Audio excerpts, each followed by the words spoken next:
Like I said, there were so many questions, so let's jump into the next 4. And the first question is, in many of your videos, Katie, you talk about setting boundaries. I do. And how we need to know that it's okay to say no to things and to turn off our phones and be unreachable and take time for ourselves. But is it possible to do this too much? It is in some ways, but we'll get into that. I get up before 5 every morning to go to the gym every day before work. I feel best on 10 hours of sleep, so this means that I go to bed around 6:30 p.m. every night. As such, I don't hang out with friends in the evenings after work. By 6:30, I have eaten dinner, turned off my phone, and I'm in bed with my book. I don't make exceptions to this, except very rarely, such as a friend's birthday party once a year or something. Is this bad? Should I not be doing this? I feel weird about it because it's embarrassing to admit that I'm in bed by 6:30, but if it works for me, maybe it's okay? Is this me setting healthy boundaries or me setting unhealthy boundaries? It also gets confusing because I do have a history of an eating disorder and I have a diagnosis of OCD, so being this rigid and routine bound is maybe not a good sign in terms of my mental health. Maybe there are psychological reasons I need 10 hours of sleep and I sleep even more than that on the weekends as opposed to my psychological reasons. I went to the doctor about it and my lab work is all good, so nothing wrong with me physically. I thought this was a great question, because these aren't boundaries.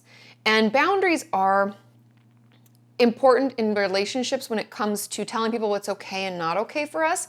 If you had to get up early for work every day and so you just didn't stay out late very often, turning off your phone when you're going to bed and not turning it on until the morning is a completely normal and healthy boundary. I don't want you to hear that that's not okay, because that is okay. What's a little unhealthy and a little unsettling is the rigidity with which this schedule runs. And I would encourage you to consider, what if you couldn't go to the gym in the morning? I would be curious how that would affect you and if you'd be able to deal with it. Because boundaries are not rigid like that. Boundaries are flexible in many ways. Yes, I may need 10 hours of sleep. I personally need 9 or 10, so no judgment. Everybody's different when it comes to sleep and the need for it. A lot of it has to do with the stress of our jobs or how much physical activity we do or just how much rest our body needs to do it again the next day. But as I was reading this question, I think your eating disorder / OCD is kind of still here. It's hanging around and it's ruling your life, because boundaries don't equal isolation. And I want you to know that while it's okay to make sure we get enough sleep, and if you're in bed, sure, turn off your phone, but you should have some socializing. You should have some flexibility to when you have to go to sleep and when you have to get up, and some days when you just don't go to the gym because maybe you don't feel like it. That would be a little bit more healthy to me. And so I would consider thinking about what would happen if I, didn't go to the gym one morning because I wanted to stay out because my friends were having dinner. What if you opened yourself up to the possibility of seeing people after work? I would encourage you to do that, because then if you're unable to, that will be our answer. That will tell us that it's your OCD or eating disorder sneaking back in, and then we should probably work on that in therapy.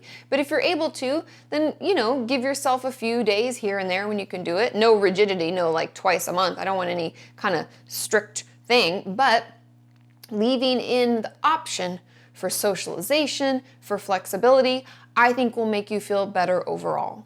And so in summation, if that answer is a little confusing, rigidity isn't boundaries. Boundaries are for healthy communication in relationships and what's okay and not okay. And not wanting to get woken up in the middle of the night is perfectly fine and a very healthy boundary. But when we're super rigid about things, that's when it turns into kind of like an OCD / maybe eating disorder behavior. And the second question is, Dear Katie, I have some questions about sexual harassment and assault. Where exactly is the line between harassment and assault, especially in terms of possible psychological effects on victims? And is it normal to feel guilty for letting it go on for so long? I am now 21 and was sexually harassed or assaulted, by a guy 25 years older from age 15 to 18. His utterances, touches, texts often left me crying and shaking for hours because I didn't know how to make it stop.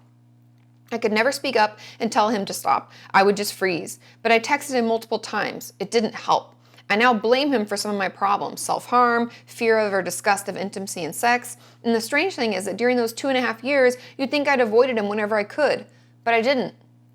I just quite naively hoped that he wouldn't go any further than touching when we were alone. Doesn't this mean that it couldn't have been that bad for me after all? Am I wrong to blame him for some of my issues?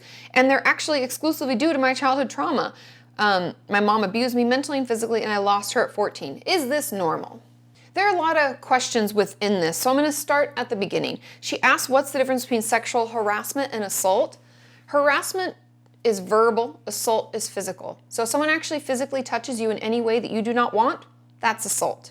So the fact that he touched you meant it was assault and harassment because the texting and talking to you and all of that. So I would say that both happened. And also I talk about and define all those terms in my sex series video. I think it's the first one, so you can check that out. I'll link that below as well. And then I want to address her concern with thinking that she should avoid him whenever she could, but she didn't. She just hoped it wouldn't happen anymore. Not everyone responds or reacts to abusive situations in the way that seems logical. Mental illness and mental health issues aren't always logical. And it sounds like you already struggled with abuse and issues from your mom when you were younger. So it's not like you were set up to really know how to handle this or to feel confident in yourself enough to know that it wasn't okay and you could assert that it wasn't okay. Instead, you may have just really wanted connection and hoped that he didn't want to do anything more because you maybe enjoyed him partially. Part of being around him maybe wasn't so bad, and that doesn't make it okay, and that doesn't make you a bad person either. All of us respond differently based on our experiences and circumstances. Don't judge yourself or compare yourself to someone else. How you reacted doesn't make what he did okay.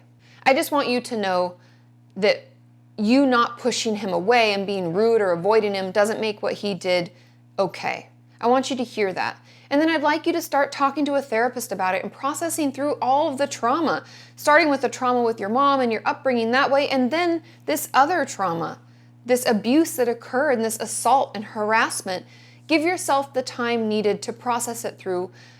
Shame and guilt kind of come along with these kinds of abusive situations, and know that that's normal, but the more you work through it and the more you talk about it, the more you'll realize that you had nothing to do with it. This wasn't your fault.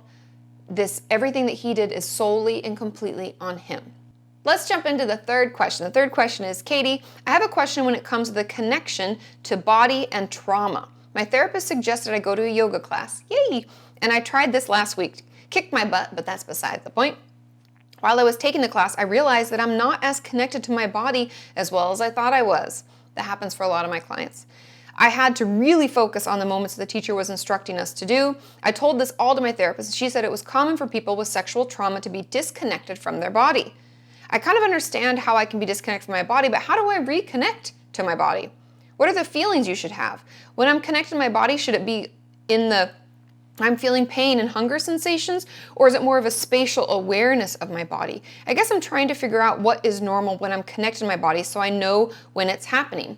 Now, this is a great question. I don't think we've really talked about this. We talk about being aware and being mindful, and the truth about being connected is going to be a little different for everyone, but there are different layers to it. First being pain and hunger. Those are sensations that we should experience in our body. It should send the signal to our brain, and we should be able to acknowledge, yes, that hurt. I hit my toe on that and that hurt. Or I'm hungry and I should eat.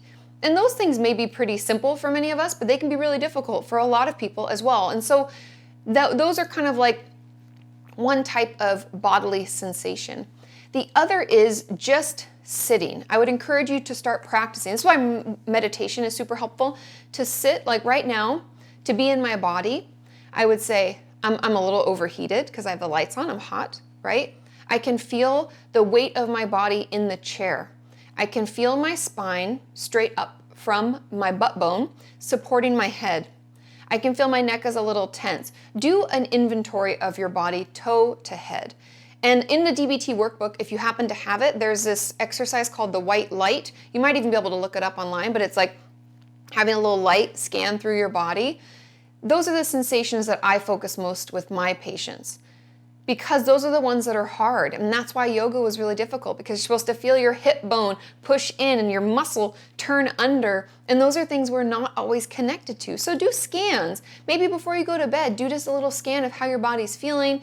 Flex and relax your toes. Like progressive relaxation is really, really helpful with this and way to start it. But just being in your body and being present to all that it's experiencing is really what that means. And I hope that that's clear and you're not like, well, that didn't help at all. But hopefully when I kind of did my own scan, you could glean a little bit of insight from that. And the fourth and final question for this video, but like I said, there are more, is how do you recover from childhood sexual abuse from a father or be okay starting recovery if you still find the topic extremely uncomfortable. It's obvious to me it needs talking about, but I can't imagine ever letting that wall down. It takes time. Recovering from sexual abuse from anyone is hard, and it's going to be uncomfortable, and we're going to want to shut down. But we have to be patient with ourselves. And that's honestly why, if I'm working with someone who has a traumatic past, we start with journaling. If it feels safe and it doesn't cause flashbacks or self-injury, I have them journal about all that they can remember. Or they can journal in session with me little bits and we can talk about it. Know that it doesn't have to be this, I go to therapy, I talk it through and I feel better. That's never how it is. We have to be patient with our process. It could even be just start jotting down bullet points of things we remember. I've had clients bring in photo albums to help with memory, in like remembering the things that may be repressed. There are a lot of different techniques and tools and things we can do to start getting you to talk about it, but know that it takes time and hard work. And so be patient. The first step will be finding a therapist that you feel comfortable with. Know that you don't have to talk about it right away, but go in there thinking that that's the goal. We're going to try to let someone in and try to talk about it, but I just need to find someone that feels safe. And go with that focus, because once we have that, you may find it's actually not as difficult as you thought. And we can write things down and bring it in. There's a lot of ways we can kind of get around that discomfort at a pace that feels good for you. I hope you found those answers helpful. Thank you so much for your support. Thank you for sending in your questions. Like I said, there are more videos coming, so make sure you don't miss out, and I'll see you then. Bye.